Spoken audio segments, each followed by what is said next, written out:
5, 4, 3, 2, 1, 0, and liftoff. You're listening to Working Forward, presented by Symetra. In this limited podcast series, hosted by Todd Zen, we explore the future of work from a variety of viewpoints and discuss the challenges and opportunities ahead. Hello, and welcome to the latest installment of the Working Forward podcast. I am Todd Zen, your host, and we are thrilled that you've joined us for what I expect to be an excellent conversation today. We are going to be covering diversity, equity, and inclusion today, and we're going to specifically focus on how DE&I can have a positive impact on product development, and we'll especially be talking about the employee benefit market. By way of intro, Symetra remains extremely passionate and committed to diversity, equity, and inclusion. So we've got two fantastic guests lined up here today. I can't think of two better people to talk about this topic with. Let me welcome in our first guest, Solin McCurdy. Solin is Symetra's Chief Diversity Officer, so extremely excited to get his perspective on this topic. Solin, welcome to the show. Thank you, Todd. Happy to be here. And we are also very fortunate to have Melissa Miga. Melissa works with me. I have the pleasure of working with Melissa almost on a daily basis. Here at Symetra, Melissa is our Director of Supplemental Health Products in our Employee Benefits Division. Melissa, welcome to the show. Thanks so much, Todd. Great to be here. All right, well, let's get rolling here, and I want to start with a question for Solin. Would love if you could share with our audience your journey. I know you've worked in a lot of industries, you've done a lot of great things in your career, and I'd love to have you share a little bit about that and also learn more about what's inspired you to focus on diversity, equity, and inclusion in your career. Such a great question that I appreciate, and I'll try to be short, give you the concise version of it. So a couple of things. One is, I was raised in the kind of around the Central District of Seattle, which really was kind of the historic Black community when I was growing up, and raised by my maternal grandparents. One of them, my grandmother, being from the segregated South of McDonough, Georgia, and so just grew up at a time and with a certain value set that really was based on quite a bit of struggle and perseverance through really tough social and political times. And so they raised me as someone who was very resilient, very committed to the success of my community, the Black community, and particularly just this notion of once you have gone through this educational path, you have a kind of a moral obligation and a duty to pay it forward and invest in your community in ways that will accelerate their success. So that led me to a good 10 years in youth development and community service, where I was directly working with youth and families, many of them people of color, many of them sometimes considered underrepresented and underserved, and gave me a very, I would say, awakening look at the challenges that many families are facing, as well as like financially facing. And for some reason, I don't know if it was my direction or just kind of being in the right place at the right time in the right universe, having the opportunity to take that skill set that I gained from the public sector and apply it to the private sector in ways that really showed up in facilitating corporate social responsibility, social impact, and philanthropy. And I would say that the turning point for me really was, in fact, that time in 2020, when many of us were at home during the pandemic, and many of us watched horrifically some of the things that took place around this racial reckoning and Black Lives Matter, particularly that kind of hit this really peak with George Floyd. And it challenged me as a professional, challenged me as someone personally that identifies with that community, and I think also positioned me uniquely to start to lead efforts around diversity, equity, inclusion that Symetra took notice in, and invited me to lead in the organization. So it has been both a personal and professional journey, one that has not been easy, but one that definitely speaks to who I am as a person and my passions for community.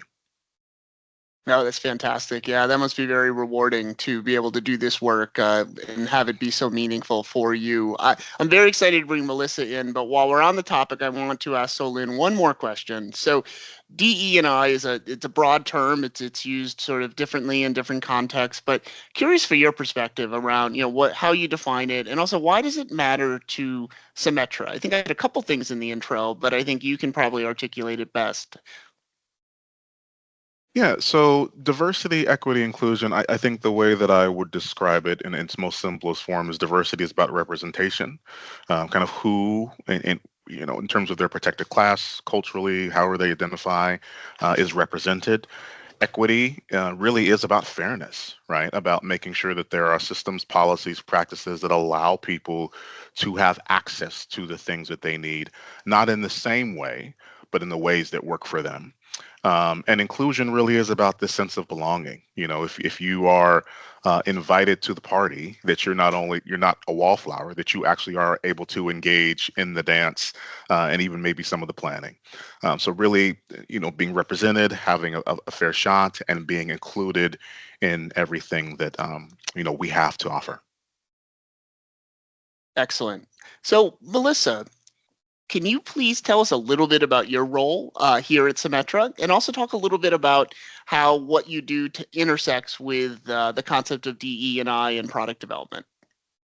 Sure. Yeah, thanks, Todd. So as Todd mentioned at the beginning, I am the director of the supplemental health product team, and I am charged with developing product ideas, vetting those with our various stakeholders, and kind of keeping a finger on the pulse of what's going on in the market, what our customers are looking for.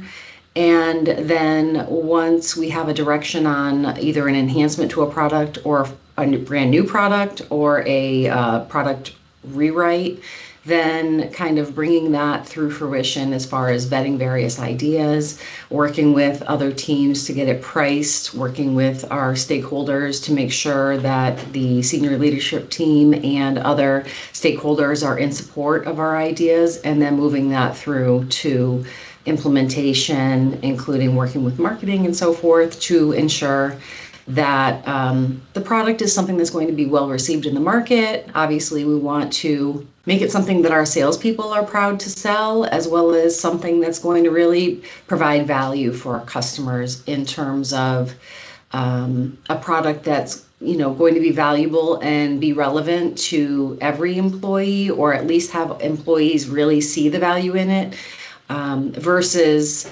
in the past, a lot of these products were very kind of stuffy and kind of cookie cutter, and everybody had something very similar. We've taken the approach at Symetra that we're really trying to be innovators, and we're trying to think about the entire employee demographic of a particular group and think, what can we do to make sure that everyone who works in this company sees value in these benefits and doesn't feel, as Solin was referencing, doesn't feel left out. It can be challenging because it is a very heavily regulated industry, but at the same time, that is something that we always keep top of mind as we're trying to develop new products. Well, thanks, Melissa. That's fantastic. And just a editorial comment from myself, because I do work closely with Melissa in the employee benefits business on building product. And one of the things I love about working with employee benefits is we inherently and naturally touch a very diverse group of individuals. We insure entire companies, so that means we tend to insure people all across the income spectrum. We have groups all in across the country, geographically dispersed. We really get the opportunity to reach a lot of people. But I don't know if in the past people were thinking about ensuring that the products are valuable and important and resonant for the entire population. I feel like maybe we were designing them for the CEO or the head of HR or something like that to make it attractive. So, Melissa, as we've built product, can you share a little bit about some of the thought process you've put in making sure the products do meet that goal of being diverse and meeting the needs of all employees? Yeah, sure, absolutely. So a recent example that comes to mind is our critical illness product. We completely redesigned our CI product back in 2020. I think we launched it in 21.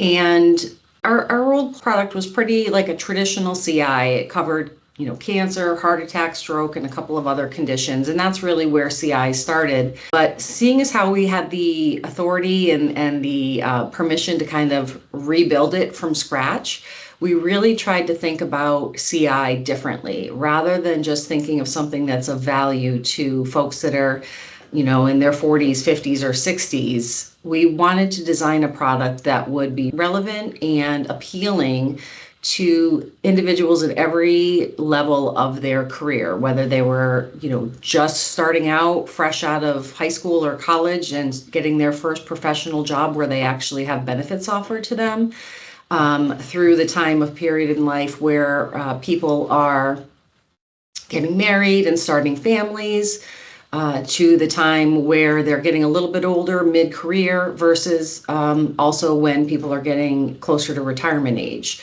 We wanted people from the entire spectrum that were employed with this group to look at it and say, wow, this is great. I can get this coverage without any underwriting, and it's going to protect me.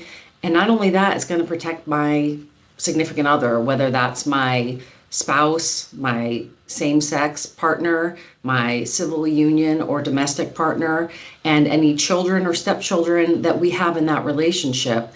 And so I think in that way, we really looked at it rather than a product that was traditionally seen as being appealing to older workers in an employer group. It was really something that was very appealing to all age groups. And we were able to add a lot of benefits that were very innovative because we changed the way we thought about it. And rather than being so specifically focused on what is technically a specified disease or what is technically a critical illness, we thought about what are the conditions and things that happen in people's lives across the spectrum that cause financial hardship, and how can we help those folks? And so we ended up with a plan that, yes, does cover your cancer, heart attack, stroke, things like that, those traditional CI conditions, but we also now offer benefits for complications of pregnancy, complications of childbirth, infertility, mental health conditions, childhood conditions, including things that were never covered before, like epilepsy, scoliosis, severe asthma. So we really feel like we've put a product out there that has been an innovator and has really kind of changed the way other carriers write and file critical illness coverages. Yeah, it's an excellent point. And thank you very much for the example. I think it's an excellent one.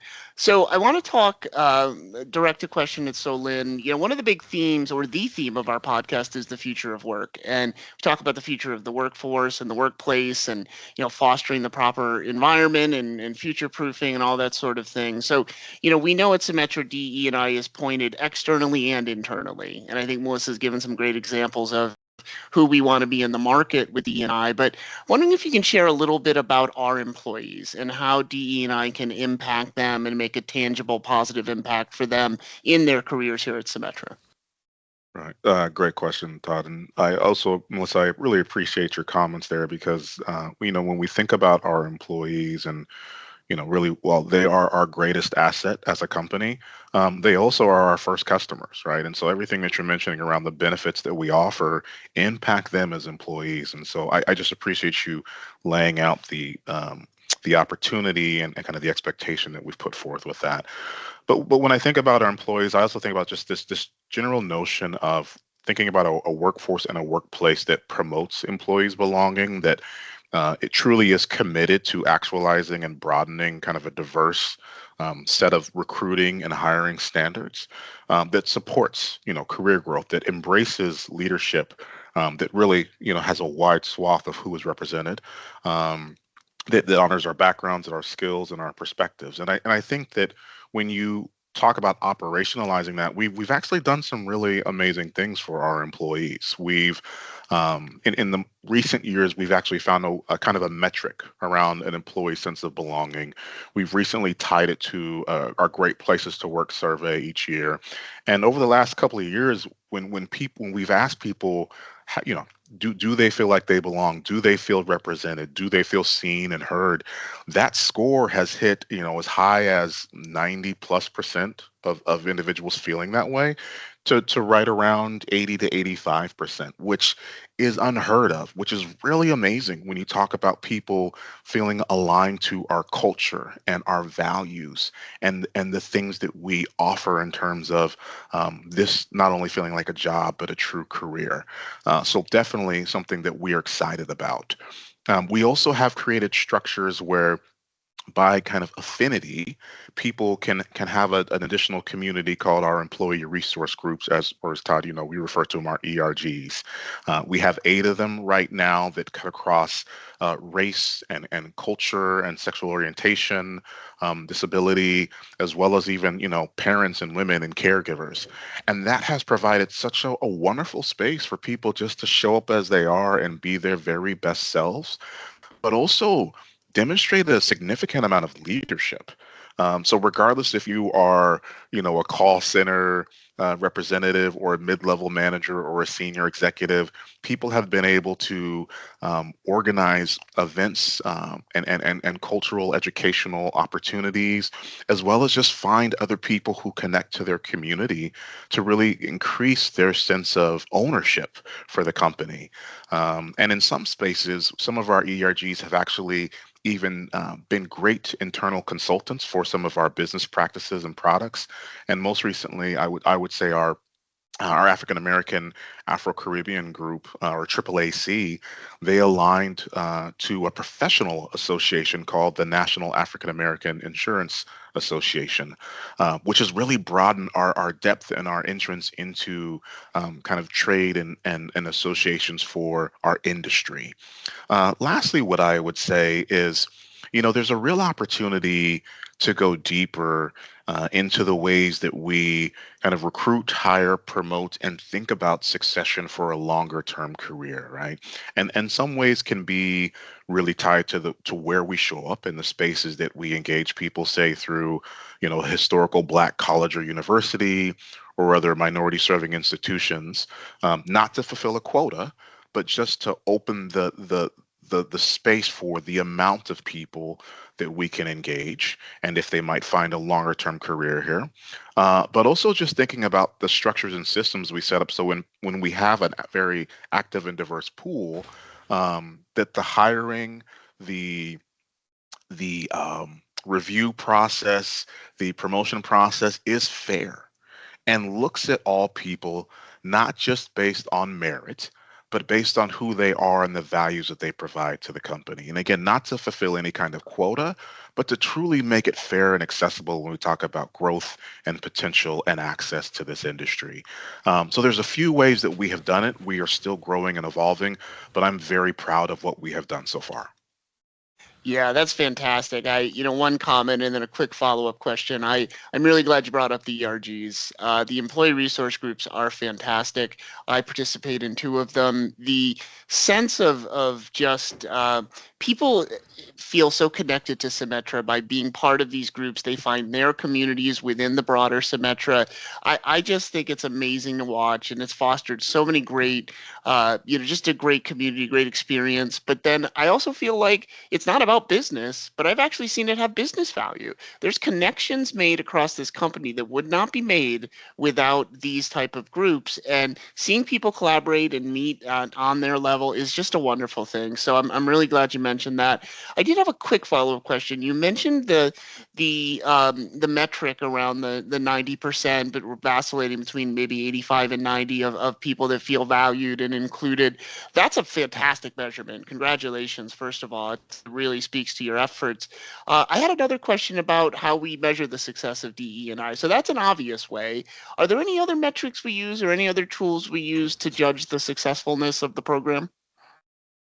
Yeah, it's a great question, and I think it's you'll hear people refer to it as a journey, right? There are definitely quantifiable things that we can count, and there's also kind of a bit of qualitative kind of success that we have to look at over time, just because this is people-centered work, and this is much about just as much about how people feel they are being seen, heard, and represented. I think in a quantifiable way, we can continue to count and have really demonstrated, participation as a huge one, right? Who is attending the learning and development, the capacity building, the things that we offer, many of which have been rooted around, unconscious bias, microaggressions, inclusive leadership. And when you look at those participation numbers, Todd, you've been part of some of those, the numbers are incredibly high, not just in the moment when we offer a training, but the replays and the sharing that people do after the event. So that level of engagement is a huge metric that we can continue to call success. I also think there is power in storytelling. And I won't dig into the social and political moments of the day, but knowing that the narrative around DEI has been a little bit disrupted, it's really important, and it's an opportunity for us to continue to tell the story of success, right? And so to share people's experiences, to share leaders in our ERGs and kind of what they have gained from the experience of being part of an ERG, to also talk about customer-centered stories and partnerships through certain distribution partners that may be engaging what we consider underserved communities. Those stories have value and can count as success when we're talking about kind of a groundswell of appreciation for the work. And then also, I just think over time, aspirationally, I think that we will see a shift in the numbers. We will see a shift in more women, more people of color, maybe even a shift in generational and age. We'll see more people in leadership, right? We will see a shift in the kinds of customers that we may have, kind of in an ever-changing cultural marketplace. And I think that shift creates a huge amount of value for us as an organization. And again, gets to the root of this idea of more people having access to financial freedom. So I think that shift over time, it may take 5, it may take 10, maybe 20 if I've got it in me. But that shift over time will be a huge success measure for us as well. Yeah, that's fantastic. Oh, sorry. Go ahead, Melissa. Oh, no, thanks. I just thought I would add on to what Celine was saying. And has been really interesting to me as I work with the various operational teams that support our distribution partners to continue to see the volume of questions from potential customers and from salespeople about what do your products offer that support DE&I. So to me, that tells me, regardless of whatever the political narrative is that's going on at any given time, that employers see the value in this, and employers across the board want to keep their employees. And by and large, employees tend to want to stay at companies that offer rich benefits that provide value to them. So I think it's just a testament that we are headed in the right direction, and that our commitment to DE&I is the right thing to do for our customers, whether that customer is the employee, the employer, or the salesperson, because there are employer groups out there that's one of the lead questions they have. And I'm really proud to be at Symetra and to be able to provide a long list of things, benefits that we have in all of our supplemental health products that benefit and support people from all kinds of different backgrounds. Yeah, that's fantastic, Melissa. Thank you very much for that. I think that is spot on. So follow-up question for you, bringing the conversation back to something near and dear to our hearts, specifically supplemental health benefits in the employee benefit space. So you did a fantastic job giving us a great tangible example of DE&I and product development and work with critical illness. We also had another recent product launch, our accident product we refreshed and enhanced, and we added something that I think is very impactful around multi-generational households. I was just reading something the other day about how that's continuing to become more and more prevalent. It's certainly prevalent in certain people of color and different type of economic circumstances. So can you talk a little bit about how we developed this new benefit, what you were thinking as you were bringing it to market, and what impact we think it could have? Sure. Yeah, I'm glad you asked about our new accident product. I'm really excited to talk about that. We did, kind of generally speaking, as we approached the refresh of the product, we had several goals that we were looking to accomplish with this refresh.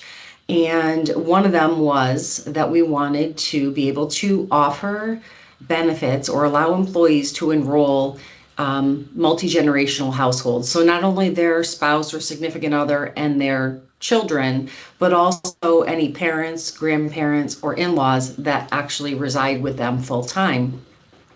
And we had several challenges with this, namely that most traditional enrollment systems don't really support allowing people to enroll elder dependents or elder relatives as dependents on these types of plans.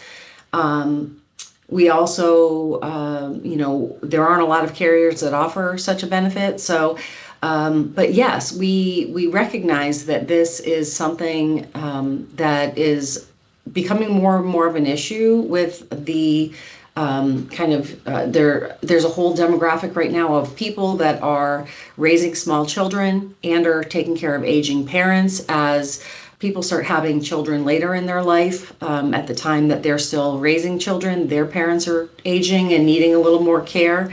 And also with the financial upheaval kind of that came around COVID, people more than ever were looking for multi-generational housing and looking for opportunities rather than putting their grandparents or their parents into nursing homes to move them in with them. And so we thought this would be a great opportunity to allow individuals to have that peace of mind that if their parent or grandparent or in-laws are living with them and they have an injury, whether it's a slip and fall or a car accident, you name it, Symetra is going to be there to help support those individuals. And we're really excited about it. Thanks, Melissa. Yeah, that's fantastic. Sure. I think it's all about how we reach more people. And I love this one especially because there's definitely certain cultures where this type of living arrangement is more prevalent and we can Mhm. provide that access. And that's, again, what really it is all about to us. So Lynn, a question for you. I asked you about the internal side and I think it was really helpful from a product development standpoint, from your seat and your perspective, I'm interested in your take on maybe some of the things we're talking about here in benefits, but Symetra's not just benefits. We have retirement, we have individual life.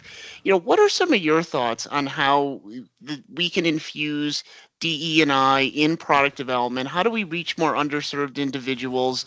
We're passionate about it in the benefits division. I know our other divisions are as well. So wondering if you could share a little bit about that from your perspective. Yeah, such a great question. And again, Melissa, just I love this pairing in the conversation because I appreciate so much what you're talking about, this multi-generational approach. Again, growing up with my grandparents, we had a very interesting, family dynamic where, sometimes my auntie would be in the house, my mom would be in the house. You might have Uncle Pete who shows up 1 week at a time, but just to have a resource that really considers the dynamics of a family beyond what we traditionally define it as is a huge value.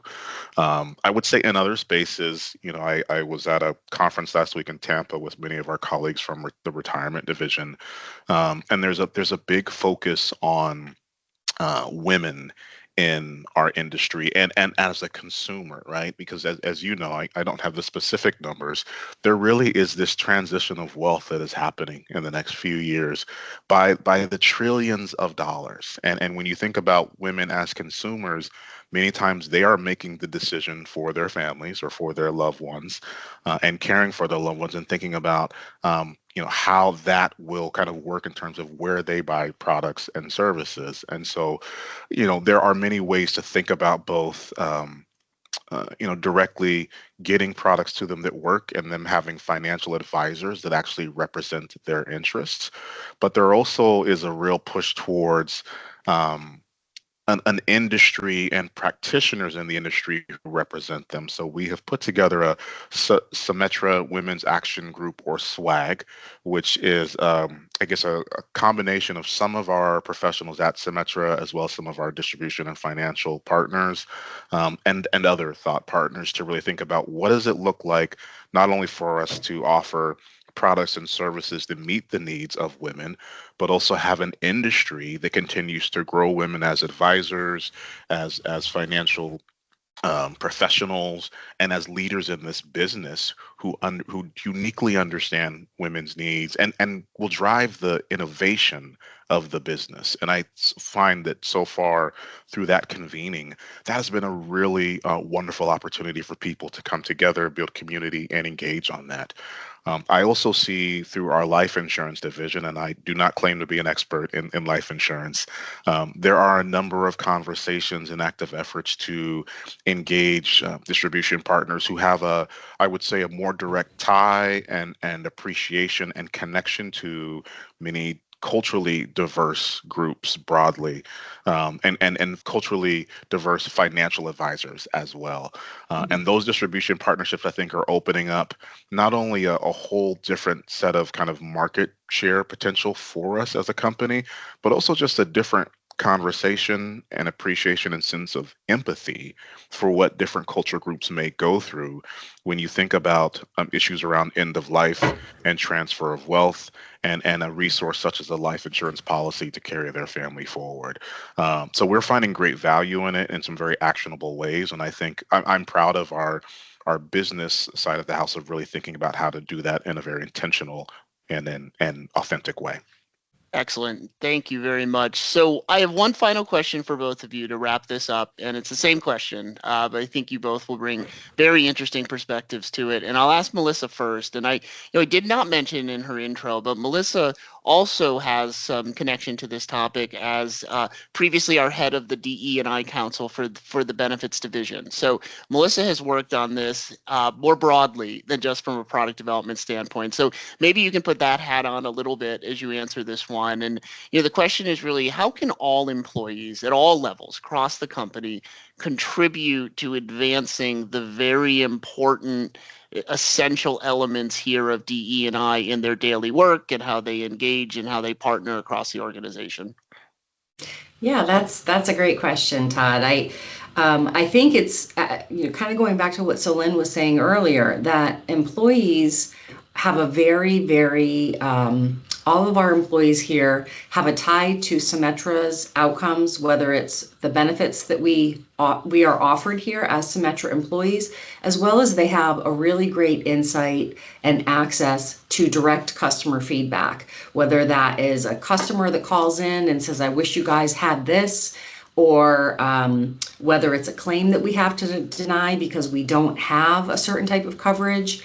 Those sorts of ideas and that sort of feedback is really important to us. I mean, in the product area, we try and keep an eye on what's going on in the market. We participate in various industry surveys and things like that, but there's nothing like that end customer, or whether it's the employer or the employee themselves, or the actual insured with us, giving us feedback of what they need.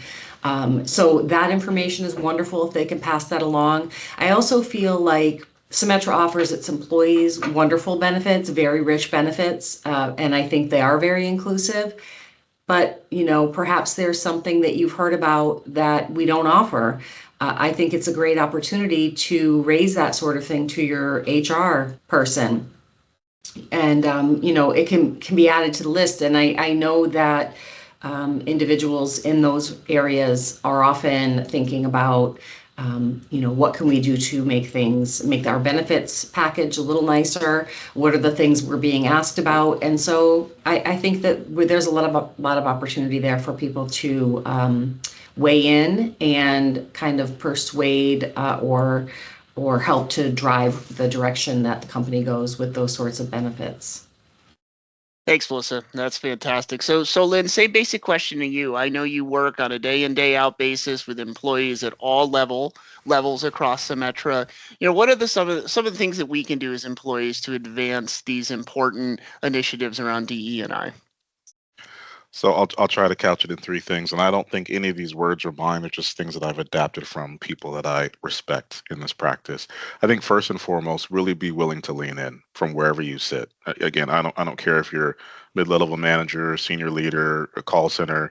We all have a shared sense of responsibility to really lean into this in ways that are empathetic and understanding and appreciative of the people who sit right next to us or on a call with us to really understand their point of view, meet them where they are, and do what we can to be part of the solution so that we can be on the right side of history around change for our organization and in some respects for our country.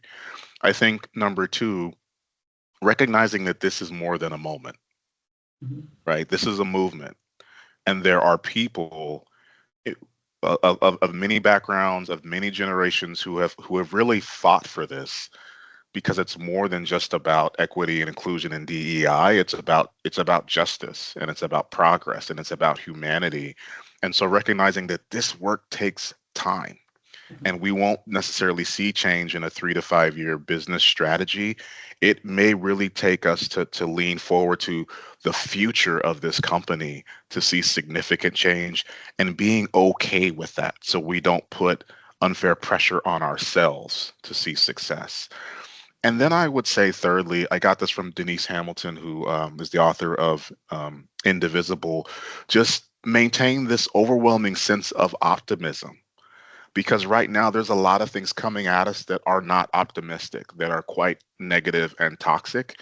And there's a bit of grace we need to give ourselves and our company to find joy in the moments of these kind of bright spots and great things that we're doing, like this conversation, to find joy in the actions we're taking individually, but also just to take care of ourselves so that we don't get burned out, so that we don't lose steam, that we don't lose energy.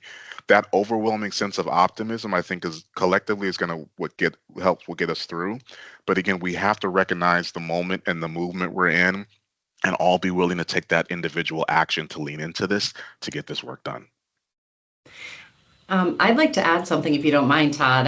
Something else I thought of when you first asked me the question, and before we went over to Solin, is going back to the ERGs as an employee, getting involved with those sorts of things. And if you don't feel like you have the time to commit to an ERG, I just think it's always important to be intentional about who you make relationships with, and whether it's reaching out to someone who has a role that you aspire to, or someone that has a personality that you really enjoy and you want to learn from them, whether it's that relationship or the mentorship. Trying to find people that have backgrounds that are different than yours, because let's face it, especially with people working remotely, the only time that most of us come into contact with people that have vastly different backgrounds than our own is in the workspace. So I think that going to, Solin's point and kind of everything we've been discussing today, the more you get to know about people that are different than you, the more you realize how much we have in common, and and what a great feeling that is. It can help you to overcome any biases that you might have. And it also, for both parties, and it also builds that sense of belonging and inclusion. I can't think of a more perfect note to end on. Thank you, Melissa, for adding that. And I want to thank both Melissa and Solin for what was really just a fun and inspiring conversation. It's conversations like this that make me proud to work for Symetra. And I love the fact that we're here and addressing this, and it really does make me feel very, very hopeful. So thank you again, Melissa and Solin, for joining. I want to thank the audience for listening. I hope you got as much out of it as I did being a part of the discussion. Please do stay tuned to your podcast feeds. We've got more great episodes of Working Forward coming your way soon, so subscribe if you haven't already. And with that, this is Todd Zen signing off. Thanks so much for joining us. You're listening to Working Forward, Future of Work podcast series.